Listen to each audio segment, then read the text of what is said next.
Fever dive! But also, let's take a moment for KK, okay? She's that moment today. She's that girl always. Thank you.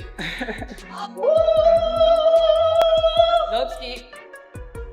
Let the light get the nice little dub. A sold-out arena bathed in pink. Angel Reese's face on the banners. Barbie night in Chicago, hyped for weeks, marketed to perfection. But when the lights came on and the ball tipped off, Angel Reese was nowhere to be seen. Caitlin Clark wasn't even playing. And yet, the Indiana Fever walked into the United Center and absolutely humiliated the Chicago Sky. It wasn't just a loss, it was a statement. The media keeps selling this as the greatest rivalry in women's basketball. But what kind of rivalry ends in a blowout every single time? This is the story of how Barbie night turned into Fever night, and why Caitlin Clark didn't even have to suit up to own the entire arena. Indiana Fever walk in to Chicago, the United Center, no Caitlin Clark, and they walk out with a W 93-78. You've seen the headlines. Clark versus Reese, the new era of WNBA rivalry. The media can't get enough of it. Iowa versus LSU. Indiana versus Chicago. It sounds perfect on paper. Two rising stars, opposite personalities, clashing every time their teams meet. But here's the truth nobody wants to say out loud. It's not a rivalry. Not when one team wins over and over again. Not when the Indiana Fever have now beaten the Sky 6 times in their last 7 matchups. That's not back and forth competition. That's a systematic beatdown, on repeat. Even this season alone, the Fever have swept the Sky 3 times, outscoring them by a staggering 77 points. That's more than a full game's worth of scoring, just across those 3 meetings. And each one got uglier. First, a 35-point blowout, then a 27-point demolition. Now this, a 15-point embarrassment on Chicago's biggest night of the year. The only thing that keeps this rivalry alive is the fact that people keep pretending it's close. And trust me, what happened next proved exactly why this myth needs to end. Let's go. Yep. Get that able to sit there. The really good thing about having quality depth is when you don't have it, somebody else does. And KK? Yeah! Way to step up. Chloe, great job coming in. Good job. Lex, way to come in and make an impact. Kels, just Chicago had it all planned out. They booked the United Center, rolled out pink decorations, dropped custom Barbie merch, and it made it Angel Reese's night before the game even started. This was supposed to be a statement. Not just a game, but a celebration. But here's the twist. Angel Reese didn't play. She was out with injury. And to make matters worse, Caitlin Clark wasn't even in uniform either. So now the WNBA's most hyped rivalry had no Reese, no Clark, and no competition. Because the Indiana Fever walked into that arena like it was their party. They silenced the crowd, they controlled every quarter, and they beat the Sky again. Final score, 93-78. Social media went nuclear. Fans started calling it Fever Night. Memes exploded. Barbie promos turned into punchlines. TikTok was flooded with clips of Indiana fans celebrating inside the Sky's own arena. All that marketing, all that buildup, and the Sky got blown off their own court. It was supposed to be a magical night for Chicago. Instead, it became Indiana's victory parade. And the worst part? This domination happened without Caitlin Clark even touching the floor. No Clark? No problem. Because Kelsey Mitchell showed up like it was her league. From the opening tip, she played like she had something to prove. And she left absolutely no doubt. The veteran guard dropped a season-high 35 points, torched Chicago's defense with surgical precision. 12 of 19 from the field, 7 of 10 from deep. That's 70% from three-point range. And when the Fever needed a bucket, she delivered, again and again and again. But this wasn't just a great night. It was historic. Mitchell became only the 2nd player in Indiana Fever history to record at least 35 points, 5 assists, and 5 three-pointers in a single game. The only other player to do that, Caitlin Clark. Now, Mitchell shares the same page in the franchise record book, on Barbie night in Chicago. They call her Money Mitch for a reason. And on this night, she cashed every check the Sky handed her. What's wild is this level of dominance didn't come out of nowhere. In the offseason, Mitchell trained with a football coach, focusing on defensive back drills, footwork, cuts, explosive movement. She sharpened her ability to create space, blow past defenders, and it showed. Every shot looked smooth. Every drive looked intentional. She didn't just score, she took over. And just when Chicago thought it couldn't get worse, another Fever player started lighting them up too. If Mitchell was the headline, Makayla Timpson was the surprise act stealing the show. The rookie came off the bench and absolutely delivered, dropping 14 points on a scorching 75% shooting. But it wasn't just her scoring that made an impact. Timpson's hustle was undeniable. Deflections, steals, tough finishes in traffic, she played like she belonged on the biggest stage. Every time she touched the ball, you could feel the energy shift. What makes this even more impressive? Timpson hasn't been handed minutes on a silver platter.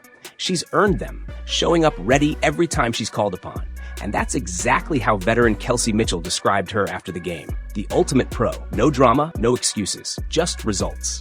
That quiet confidence, the kind that wins games, was exactly what Indiana needed. Timpson's rise isn't just a feel-good story. It's proof this Fever team isn't relying on one or two stars. They've got a deep roster ready to step up anytime. And just when you think the Fever's bench couldn't get any stronger, a brand new face showed up. Just days before this game, the Fever made a quiet but impactful signing. Chloe Bai. Her debut? Nothing short of spectacular. In just 10 minutes on the court, Bai dropped 8 points, showing off a smooth shooting stroke and the ability to stretch the floor. Her presence opened up space for key players like Aaliyah Boston, giving the Fever's offense more weapons to work with. Coach Stephanie White couldn't have asked for a better instant impact. That kind of production from a newcomer isn't just lucky. It's the result of smart scouting and preparation. Bai's ability to create separation and knock down shots forced Chicago to adjust their defense, and it paid dividends for Indiana's rhythm. This wasn't just a one-night wonder either. Bai is already looking like a vital piece in what's becoming a very dangerous Fever rotation.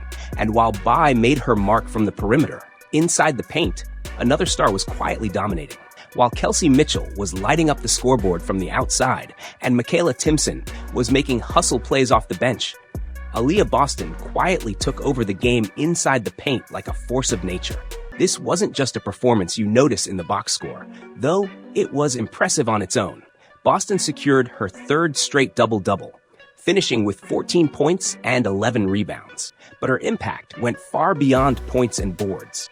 Boston was everywhere, dominating on both ends of the floor. Her rebounding was relentless, grabbing offensive boards that kept possessions alive and pulling down defensive rebounds that stopped Chicago's second-chance hopes in their tracks. Her ability to control the glass forced the Sky to rethink every shot they took near the basket. But what truly set Boston apart was her versatility. She racked up 6 assists, showing a vision and unselfishness that's rare for a player so dominant inside. Instead of just focusing on scoring, she looked for her teammates, feeding them timely passes and helping run the Fever's offense from the post. And defensively, Boston was a nightmare for Chicago.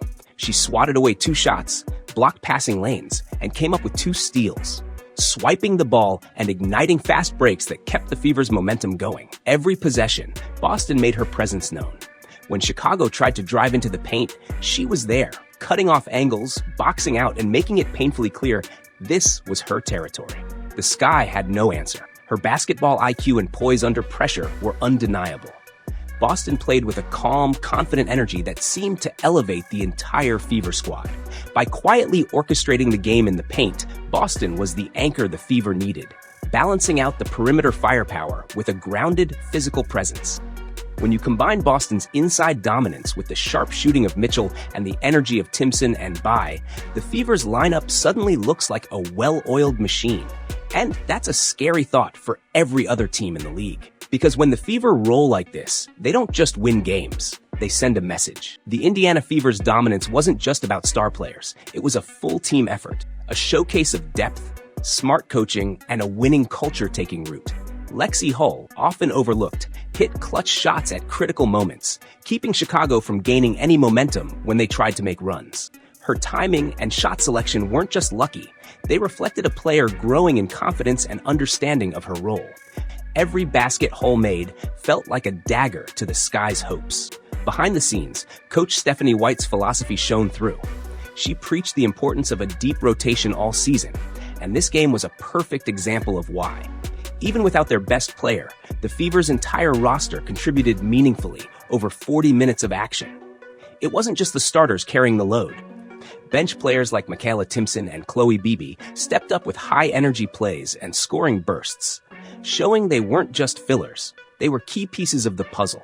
This kind of balanced effort demands trust and preparation, and the Fever's chemistry proved it. They moved the ball efficiently, communicated well on defense, and adjusted tactics on the fly. The kind of cohesion you see in a team that's not just playing games, but building something sustainable. Compare this to Chicago's struggles, and the difference becomes glaring. The Sky's dependence on a few key stars, a lack of consistent game plan execution, and shaky confidence have left them vulnerable. Meanwhile, Indiana looks like a well-oiled machine that's ready to compete night in and night out. This culture, this depth, is what separates a team that wins when everything goes right from a team that wins no matter what. And for the Fever, that resilience and versatility might just be their secret weapon moving forward. While the Fever were building momentum and proving their depth, the Chicago Sky's night unraveled into something much darker. Their biggest promotional event of the season, Barbie Night, centered around Angel Reese, ended up feeling hollow and painfully embarrassing. Reese, their star and the face of the event, was sidelined with an injury, unable to take the court. And Caitlin Clark, she wasn't even suited up. Sitting on the bench in street clothes, she watched as her team got completely overwhelmed. Coach Tyler Marsh's post-game remarks were filled with frustration and defeat. He admitted that opposing teams have figured out how to exploit the Sky's weaknesses, and that the players struggled to execute the game plan. Mistakes were repeated, confidence was thin. The players themselves echoed that sentiment. Some described a screw-it mentality going into the game, a mindset that signals deeper issues with preparation and belief. To make matters worse, Fever fans outnumbered Sky supporters in the United Center, their own home arena. Indiana players were getting louder cheers than Chicago's own roster. The atmosphere resembled a Fever home game more than a Chicago celebration. Social media users were merciless. The pink-themed Barbie Night became the butt of jokes and memes, renamed Fever Night, by mocking fans who watched the Sky get humiliated on their own turf. Despite the loss and chaos, Caitlin Clark remained a star off the court. She spent the entire game signing autographs, interacting with fans, and soaking in the spotlight, a reminder of her star power and the pull she has with the crowd. But this stark contrast between the Fever's unity and the Sky's collapse raised an important question.